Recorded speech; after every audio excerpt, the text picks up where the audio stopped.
Eh bien, si vous avez votre Bible ce matin, j'aimerais que vous puissiez tourner. Les jeunes, hein? Oui, c'est ça, tout le monde. J'aimerais que vous puissiez tourner dans la lettre aux Hébreux, le chapitre 5. Est-ce qu'on peut mettre le PowerPoint, Jean-Jean? C'est bien, c'est parfait. Je vais le contrôler d'ici, là. Ça devrait fonctionner. Le titre du message que j'aimerais vous partager ce matin, ça s'intitule « Comment recevoir la nourriture solide pour connaître le cœur de Dieu ». Et on va prier. Seigneur, merci pour ta parole qui nous enseigne, Seigneur Dieu, tes voies, qui nous aide à connaître ta volonté, Seigneur, qui nous aide à se protéger aussi, Seigneur. Et je prie ce matin que tu m'aides, Seigneur, à partager ce message que tu as déposé dans mon cœur de la façon que tu voudrais que je le partage, Seigneur. Je prie, Seigneur, que ce message porte du fruit, Seigneur, en moi et dans chacun de mes frères et de mes sœurs qui sont ici ce matin. Je te demande, Seigneur, afin, Seigneur Dieu, afin que ton nom, Seigneur, soit glorifié, Seigneur, en nous et à travers de nous, Seigneur, pour l'avancement de ton royaume dans notre communauté, Seigneur, comme on vient de dire, Seigneur. Et pour ta gloire, c'est ma prière, Seigneur. Je te remercie, Dieu, à l'avance. Dans le nom de Jésus, je prie. Amen. Amen. Combien de vous désirez connaître le cœur de Dieu? Hein? Amen. Il y en a plusieurs ici. Combien de vous, c'est votre désir de vivre votre vie selon le cœur de Dieu? Hein? C'est notre thème cette année, vous savez. Lorsqu'on parle du cœur, vous savez, nous parlons souvent de profondeur. Hein? De profondeur. Quelqu'un qui a du cœur au ventre, c'est quelqu'un qui a de la profondeur dans sa vie. Et c'est vraiment, vous savez, c'est notre appel de vivre notre vie selon le cœur de Dieu. C'est ce que Dieu désire pour nous. Et la Bible dit, vous savez, Jésus a répondu, le plus grand commandement, tu aimeras le Seigneur ton Dieu de tout ton cœur, de toute ton âme, de toute ta force, de toute ta pensée. Vous savez. C'est vraiment ce que Dieu désire pour nous. Et lorsque nous parlons de profondeur, nous parlons aussi de maturité, on pourrait dire de maturité spirituelle.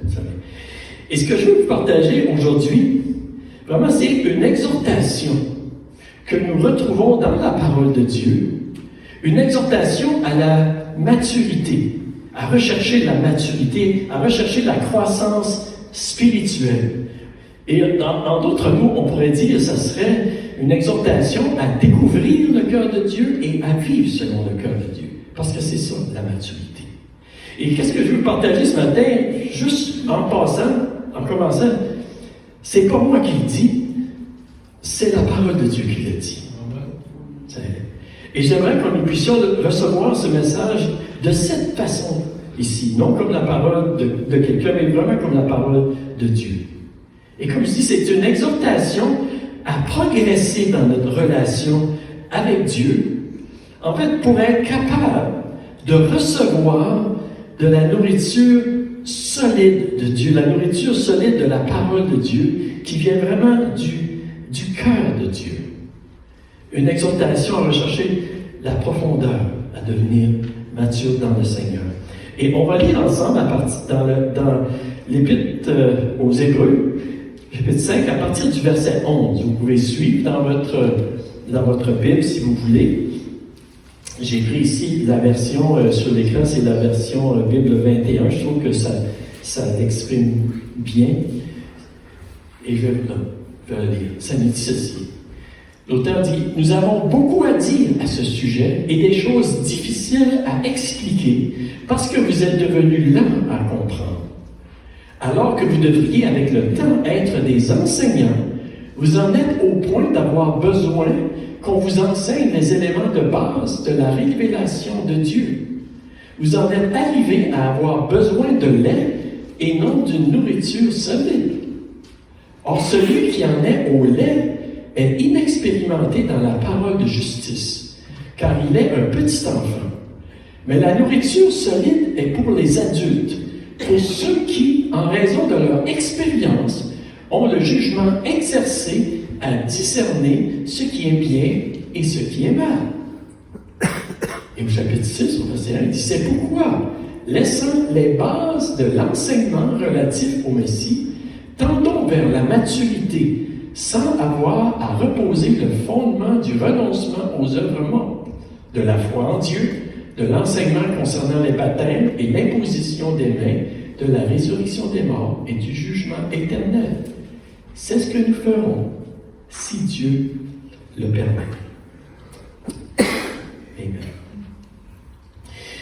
La première chose que j'aimerais qu'on puisse voir avec vous pour comprendre ce passage ici, on va se mettre dans le contexte un petit peu. Dans la lettre aux Hébreux, c'est des chrétiens qui étaient hébreux, qui étaient juifs.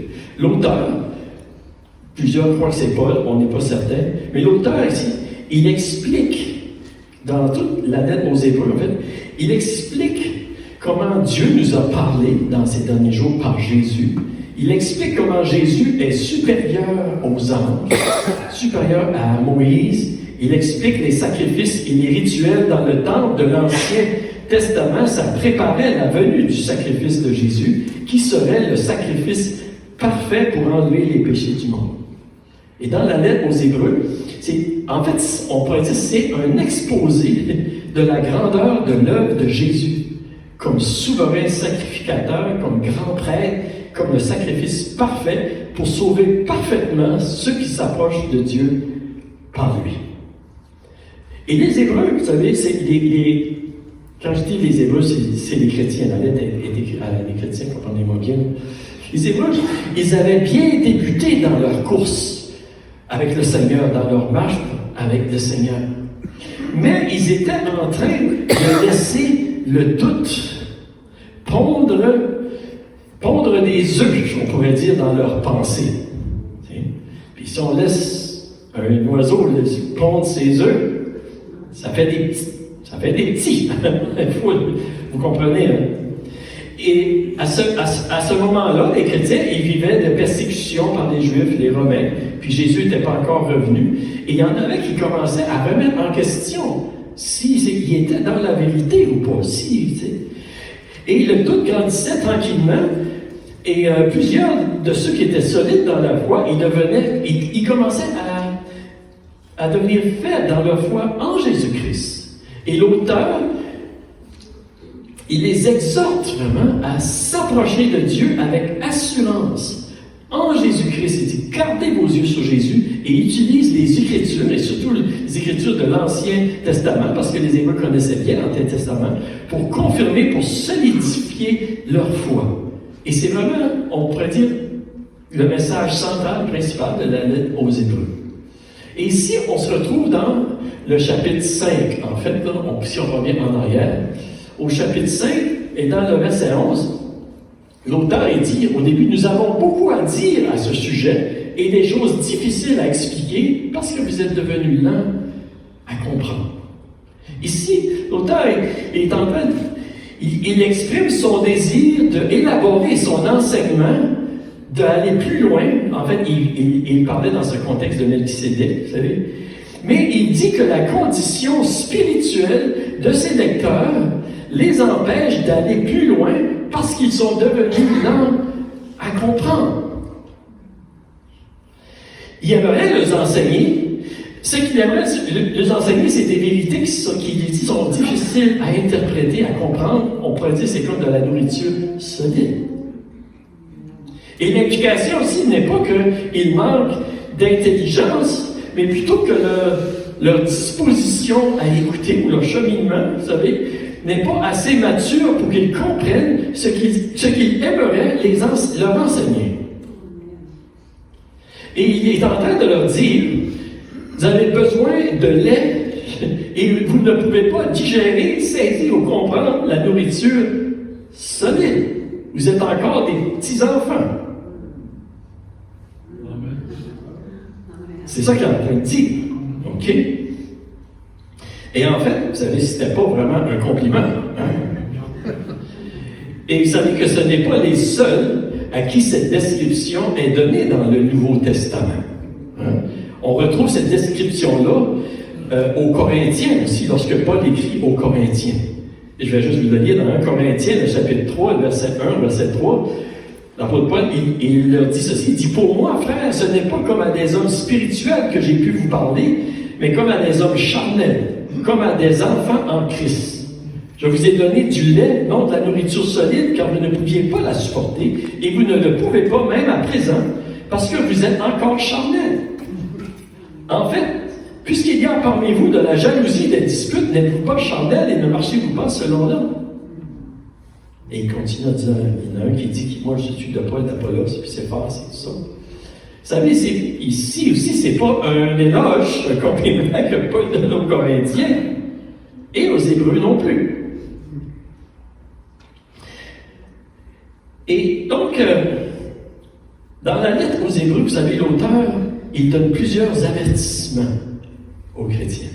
Si vous lisez la lettre, il donne des avertissements contre l'indifférence et contre la négligence. Ne négligeons pas un si grand salut. Il donne aussi des avertissements contre l'incrédulité et la désobéissance. On voit ça dans le chapitre 3, verset 12. Et aussi, on pourrait dire ici, il donne un avertissement contre la tentation de demeurer seulement au lait de la parole et non de rechercher la nourriture solide pour grandir dans la foi et devenir des adultes dans le Seigneur. C'est un avertissement. Et vous savez, lorsque nous arrêtons de grandir dans le Seigneur, dans notre foi, nous nous privons de grandes bénédictions dans le Seigneur. Et nous privons aussi ceux à côté de nous de grandes bénédictions, parce que Dieu voudrait déverser ces bénédictions à travers de nous.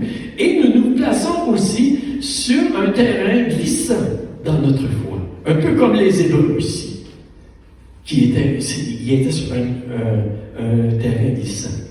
Ce qui était en train de se produire. Puis je crois que c'est ces avertissements-là, vous savez, c'est encore pour nous aujourd'hui. Donc, comment pouvons-nous devenir des adultes dans le Seigneur pour être capables de manger de la nourriture solide? Je vais répondre à cette question ici, ce matin. Comment que nous pouvons? Et je m'en vais à quelque part, là, vous allez voir. Comment pouvons-nous grandir et devenir des adultes? Et c'est ça que le Seigneur désire pour chacun de nous. La première chose, nous devons faire l'expérience de la parole de justice en Jésus-Christ. La parole de justice ou la justice de Jésus-Christ. Dans le verset 13, l'auteur il dit ceci, « Or, celui qui en est au lait est inexpérimenté dans la parole de justice, car il est un petit enfant. »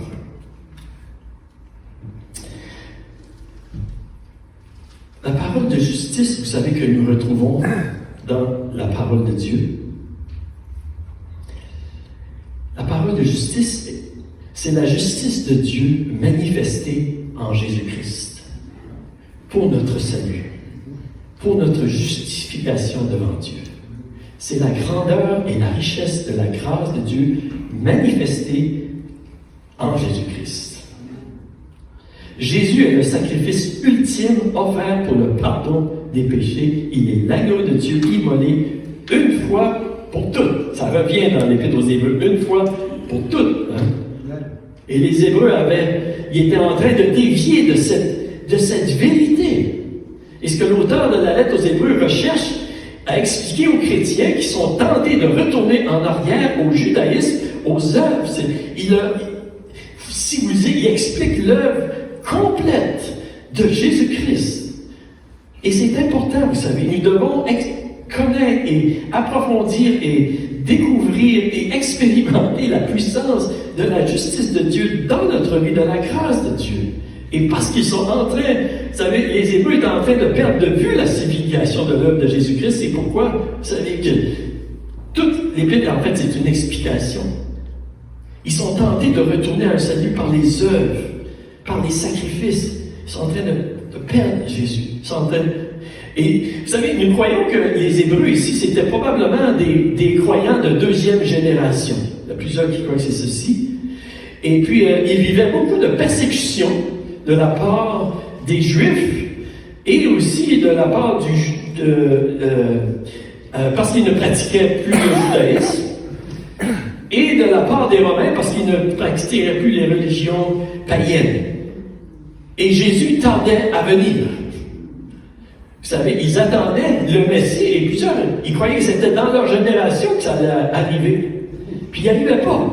Donc, progressivement, il y en a plusieurs qui commençaient à remettre en question si leur foi était dans la vérité. Et la lettre aux Hébreux, c'était vraiment pour les aider à réaliser qui était Jésus, la supériorité, l'excellence, la perfection. Et c'est la raison pourquoi il dit, vous savez, dans Hébreux 4, au verset 14 et 16, on va lire simplement, il dit, « Ainsi, puisque nous avons un souverain sacrificateur qui a traversé les cieux, Jésus, le Fils de Dieu, demeurons fermes dans la foi que nous professons. Car nous n'avons pas un souverain sacrificateur qui ne puisse compatir à nos faiblesses. Au contraire, il a été tenté comme nous en toutes choses, sans commettre de péché. Approchons-nous donc avec assurance du trône de la grâce, afin d'obtenir miséricorde et de trouver grâce, pour être secourus dans nos besoins. » Amen. Et il dit également, un petit peu plus loin dans Hébreux 10, au verset 19, il dit, « Ainsi donc, frères, puisque nous avons moyen du sang de Jésus une libre entrée dans le sanctuaire, par la route nouvelle et vivante qu'il a inaugurée pour nous, au travers du voile, c'est-à-dire de sa chair, et puisque nous avons un souverain sacrificateur établi sur la maison de Dieu, approchons-nous avec un cœur sincère, dans la plénitude de la foi, les cœurs purifiés d'une mauvaise conscience et le corps lavé d'une eau pure. » Il dit, retenons fermement la profession de notre espérance, car celui qui a fait la promesse est fidèle. Veillons les uns sur les autres pour nous exciter à la charité et aux bonnes œuvres. N'abandonnons pas notre assemblée comme c'est la coutume de quelques-uns, mais exhortons-nous réciproquement, et cela d'autant plus que vous voyez s'approcher le jour. Vous savez, ces chrétiens, pour la plupart juifs, ils connaissaient l'Ancien Testament. Et c'est une des raisons pourquoi est-ce que l'auteur, vous savez, il utilise vraiment la parole pour renforcer leur croyance, parce que plusieurs étaient en train d'abandonner. Le point que je veux souligner avec tout ça, c'est que la réalité, vous savez, en 2024, c'est qu'il y a plusieurs chrétiens qui se relâchent dans la foi. Il y en a plusieurs. Probablement vous en connaissez. Vous savez combien il y en a. Un peu comme les Hébreux, vous savez, qui étaient en train de remettre en question, vous savez, parce que Jésus n'était pas revenu, puis il avait des choses. Il est en train de remettre en question. Et ici, vous savez, pour nous protéger de revenir en arrière et de se relâcher dans la foi, nous devons finalement continuer à découvrir qui est Jésus. La grandeur de Jésus, de découvrir, de continuer à découvrir sa véracité, vous savez, et même scientifiquement, vous savez, les gens qui étudient la vraie science, ça confirme la véracité de Jésus, l'histoire et toutes ces choses. Et je veux simplement vous encourager de continuer de découvrir la majesté de Jésus-Christ, la grandeur de Jésus-Christ. Et ceci, ça nous protège d'aller en arrière. Et vous et moi ce matin,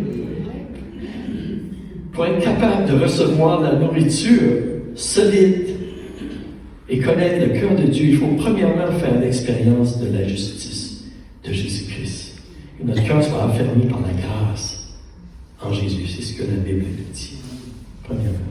Deuxièmement, et ce matin, il y a juste deux choses que je veux voir avec vous. C'est rare, d'habitude, je veux toujours en avoir trois. Ce matin, il y en a juste deux. Hein? Parce qu'il y a quelqu'un qui me dit, pasteur, on va faire encore trois choses ce matin. Pour recevoir la nourriture solide et connaître le cœur de Dieu, la deuxième chose que je veux voir avec vous, c'est que nous devons faire l'expérience de la parole qui nous transforme. Qui nous transforme.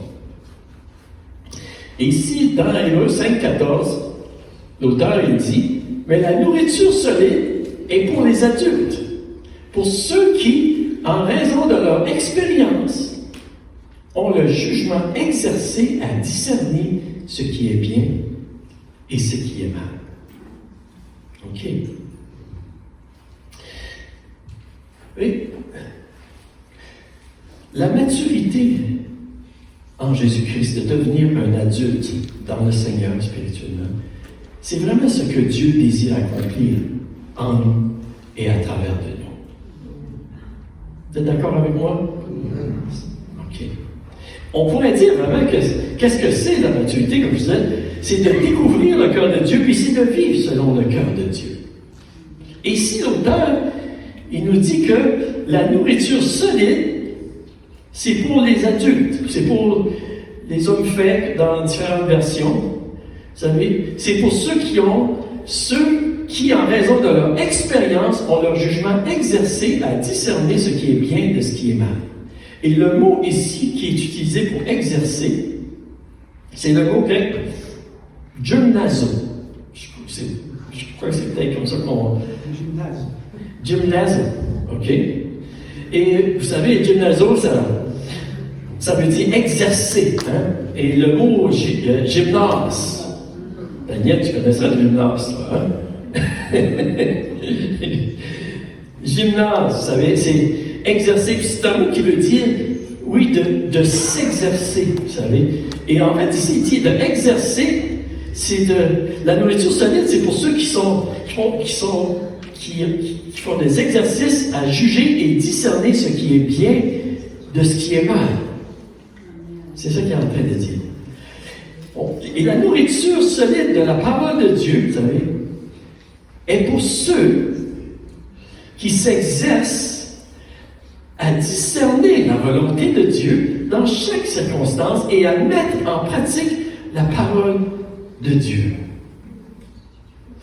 La nourriture solide est pour ceux qui, on pourrait dire, qui luttent avec la parole, qui développent leurs muscles spirituels et qui n'abandonnent pas la parole et qui veulent vraiment rechercher à discerner c'est quoi la volonté de Dieu et qui veulent aller plus loin avec le Seigneur.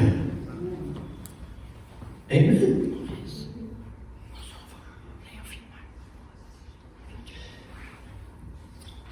Amen. Seigneur, on prie ta bénédiction, Seigneur, sur Léon, sur Estelle, puis sur Maurice aussi, Seigneur. On prie, Seigneur, ta paix, ta bénédiction et ta santé sur eux. Au nom de Jésus. Maintenant, nous prions pour eux, Seigneur. Et on te remercie pour eux, Seigneur. Merci, Seigneur. OK. La nourriture solide est pour ceux qui luttent avec la parole, qui développent leurs muscles, leur discernement spirituel, qui veulent aller plus loin avec le Seigneur.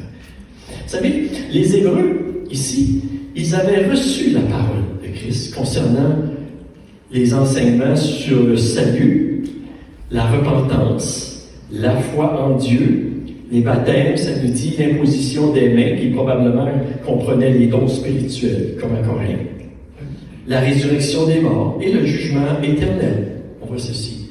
Ils avaient reçu, les Hébreux, ce fondement-là qui était très important dans leur foi. C'était très important, leur foi en Jésus-Christ. Et ceci, c'est un fondement que nous ne pouvons pas changer et qu'on ne devrait jamais changer en Jésus-Christ. Mais c'est aussi un fondement sur lequel nous devons bâtir. Nous devons bâtir, nous devons aller plus loin. Vous savez, lorsque Jésus nous sauve et qu'il nous donne la vie éternelle, il n'a pas fini de faire ce qu'il veut faire avec nous. Nous naissons de nouveau comme un enfant dans le royaume de Dieu. Et Dieu désire que nous devenions des adultes matures. Pour lui, pour le servir, pour l'avancement de son royaume, pour le salut de d'autres personnes, pour manifester sa gloire, pour apporter la lumière. Comme, vous savez, comme nos enfants qui viennent, qui naissent, on veut qu'ils... À un moment donné, c'est des adolescents, à un moment donné, c'est des adultes qui sont responsables, n'est-ce pas? Dieu désire la même chose pour nous. Et le problème qui se posait ici avec les Hébreux, c'est que certains étaient satisfaits de demeurer à l'endroit où ils étaient, à l'état d'enfance. Ils étaient satisfaits avec leur salut, d'avoir la vie éternelle. Tu sais? Et ils se contentaient de la connaissance, oui, de Jésus crucifié, mais ils ne désiraient pas vraiment aller plus loin. Ils ne se souciaient pas, en fait, vous savez, de connaître davantage la transformation dans leur vie pour refléter la gloire de Dieu, la gloire de Jésus, pour être un ouvrier pour Jésus. Il ne se souciait pas vraiment des autres qui avaient besoin de connaître Dieu par Jésus-Christ. Et l'auteur leur dit, comme on a dit, il a dit, avec le temps, vous devriez être des enseignants pour d'autres personnes, mais en fait, c'est vous qui avez besoin d'être enseignés les éléments de base de la révélation de Dieu. Aïe, aïe. Vous savez, c'est normal qu'un enfant pense plus à lui-même qu'aux autres. C'est normal, vous savez, qu'il cherche plus, vous savez, à toujours être nourri, recevoir, que de donner. C'est vrai. Amen. Et c'est un processus normal, vous savez, lorsque nous devenons des adultes, que nous prenons plus plaisir à donner, à partager, vous savez. Et lorsqu'on fait des progrès spirituels, vous savez, c'est normal que notre cœur, lorsqu'il déborde de l'amour de Dieu, de la révélation de Dieu, c'est normal que, automatiquement, nous voulons faire part aux autres de ce que nous avons reçu. N'est-ce pas? C'est normal, vous savez. On se soucie des autres. On se soucie des autres plus qu'on se soucie de nous-mêmes. Un papa et une maman, qui a des enfants, là, c'est ça. On se soucie de nos enfants, vous savez. Et ces Hébreux chrétiens, ils étaient encore au stade départ de l'enfance, parce qu'ils étaient encore trop centrés sur eux-mêmes. C'est ça que l'apôtre est en train de dire. Et parce qu'ils étaient encore très centrés sur eux-mêmes, ils ne pouvaient pas comprendre le cœur de Dieu. Ils ne pouvaient pas saisir la nourriture solide de la parole de Dieu. Parce que le cœur de Dieu n'est pas centré sur lui-même. Est-ce que vous suivez mon raisonnement? Vous savez?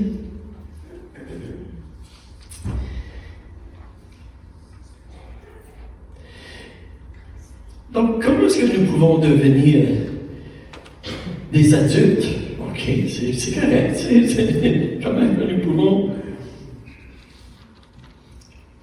est-ce que nous pouvons, vous savez, devenir des adultes pour recevoir la nourriture solide que Dieu veut nous donner? Comment arriver à un état qu'on est capable de recevoir la nourriture solide?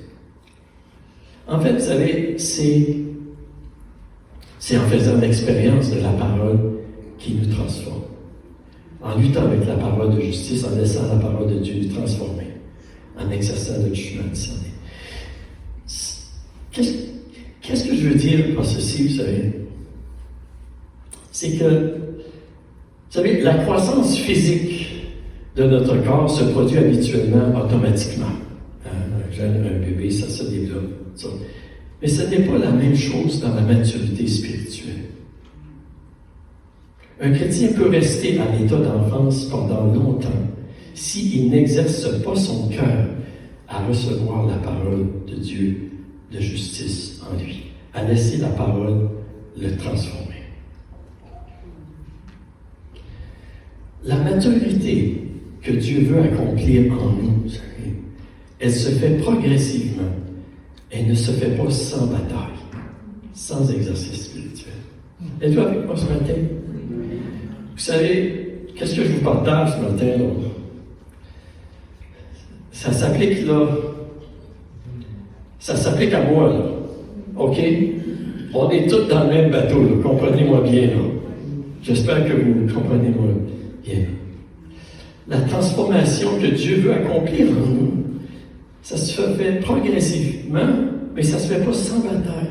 Lorsque Dieu nous révèle des choses dont il veut changer dans notre vie, pour nous faire participer à sa sainteté, vous savez, ça arrive souvent qu'il y a une bataille en nous. J'utilise le mot souvent, mais je devrais peut-être dire toujours. Hein? Il y a une bataille en nous, une résistance entre sa volonté et notre volonté. On fait de l'exercice au gymnase. C'est comme si, vous savez, c'est comme au gymnase pour cette. C'est ça qui arrive. Et pour qu'on puisse vraiment devenir adulte, il faut faire cet exercice-là avec Dieu. Dieu permet cet exercice-là dans notre vie. vie. Il permet, vous savez. Dieu, c'est un Père, ça nous dit, il nous discipline, il corrige ceux qui aiment pour nous faire participer à sa sainteté, pour nous amener plus loin, pour nous transformer à son image, pour nous faire connaître son cœur. Amen. Oui, Dieu, c'est un Père qui nous corrige, mais on pourrait dire aussi que Dieu, c'est un entraîneur qui veut nous entraîner vraiment pour développer notre maturité dans le Seigneur.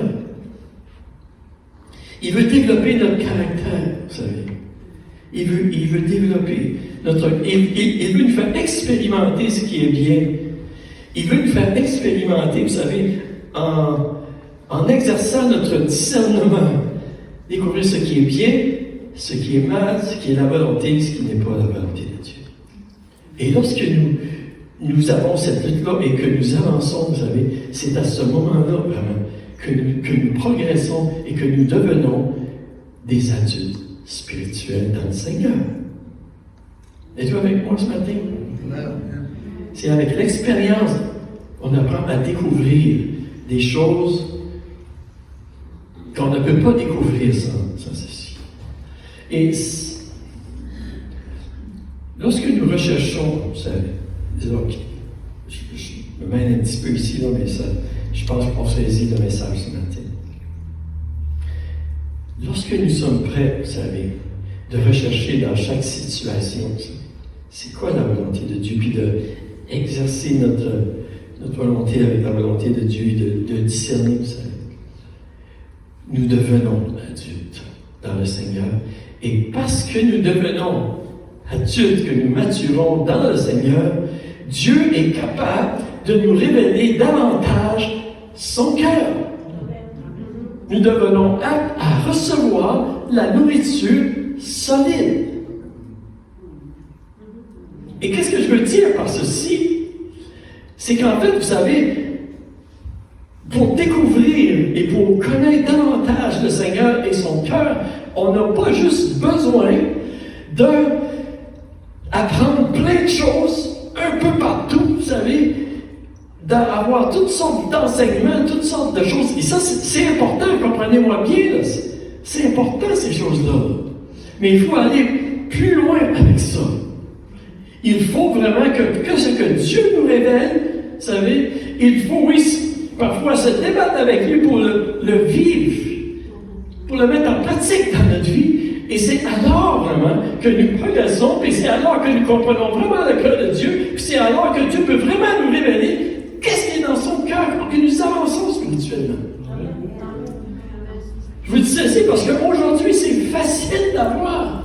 On peut écouter des prédications, des messages, des livres sur YouTube, partout. Il y en a plein, vous savez. On peut en écouter 24 heures sur 24. Mais est-ce que c'est vraiment ça qui va nous faire progresser à découvrir le cœur de Dieu? C'est important, ces choses-là. C'est important le collège public. Je vais vous dire, lâche pas la patate. Vous savez. Mais si nous voulons vraiment connaître le cœur de Dieu, il faut que nous mettons en pratique. Puis ça, c'est un exercice spirituel qui se passe dans notre cœur. Et c'est là que nous allons connaître son cœur et que Dieu pourra nous enseigner d'aller plus loin avec lui. Vous êtes avec moi ce matin? Si nous choisissons la route, le chemin facile, vous savez, le moins de résistance, vous savez, si on choisit le chemin facile qu'on veut juste être, nourri, sans vraiment, vous savez, exercer notre discernement, vous savez, puis le mettre en pratique, nous allons être comme les Hébreux. On n'avancera pas, on ne sera pas capable. C'est lorsque nous recevons étape par étape ce que Dieu nous révèle, que nous allons être capables, que Dieu sera capable de nous révéler des choses encore plus profondes pour nous faire avancer dans sa connaissance, dans son cœur. C'est beau. Amen. Et l'implication, merci Laurent, tu m'encourages. Je ne savais pas comment pouvoir communiquer cette vérité-là, vous savez, mais l'implication que l'auteur nous dit, vous savez, c'est que ceux qui peuvent manger la nourriture solide sont ceux qui s'exercent constamment à discerner la volonté de Dieu dans chaque situation. C'est eux autres qui vont être capables de manger la nourriture. Et ça, vous savez, c'est ça. Pour chacun de nous, là, c'est une affaire de cœur. Parce qu'on peut savoir beaucoup de choses, puis être encore des enfants spirituels. Puis on peut savoir peut-être beaucoup moins de choses, puis être des adultes dans le Seigneur, parce qu'on connaît son cœur. Et Dieu voudrait qu'on découvre toujours de plus en plus. Vous savez, certainement qu'on le connaît, mais qu'on le connaît aussi dans notre cœur. Et ça, c'est de devenir vraiment une personne qui va vivre selon le cœur de Dieu quand on reçoit la parole qui nous transforme. Et vous savez, cette disposition-là, ça nous protège aussi. Ça va nous protéger de retourner en arrière, de faire des compromis avec notre foi. C'est un peu ça que l'Épître aux Hébreux, vous savez, parce qu'il y en a qui abandonnaient leur assemblée, comme c'est la coutume de quelques-uns. Et nous allons aider ceux qui ont la difficulté. Donc, pour recevoir la nourriture solide et connaître le cœur de Dieu, nous devons garder nos yeux sur Jésus et faire l'expérience de la justice de Jésus. Okay. En fait, vous savez, ce message ici, je trouve que c'est une suite au message que Jean a partagé la semaine passée. Je trouve que c'est une suite, vraiment. Et nous devons aussi laisser la parole transformatrice de Dieu faire son œuvre. Et c'est là que nous allons connaître Dieu. Andrew Murray, plusieurs connaissent.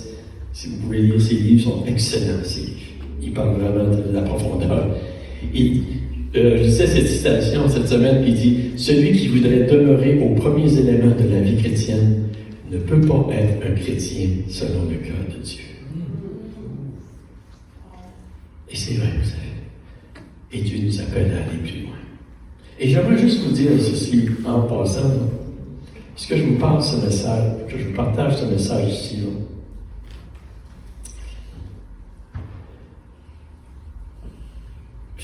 Je vais le dire comme je le pense. Non? Je ne crois pas que vous êtes des enfants dans le Seigneur. Je crois que vous connaissez le Seigneur. Je crois que vous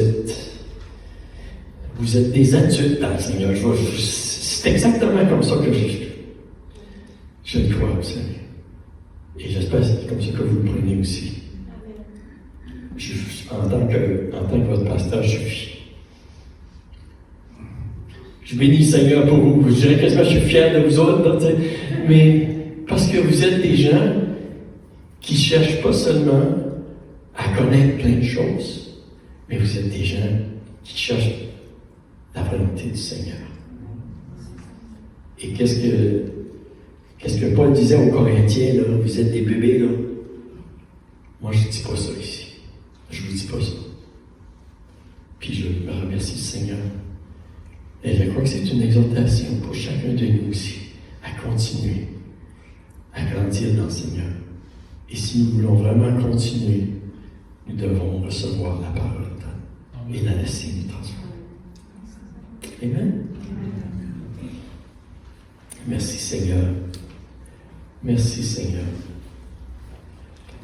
Merci pour ta parole, Seigneur Dieu, qui nous aide, Seigneur, qui nous encourage et qui nous exhorte aussi, Seigneur. Et je prie, Seigneur Dieu, que tu nous aides, chacun de nous, Seigneur, à rechercher, Seigneur Dieu. Oui, la maturité, Seigneur.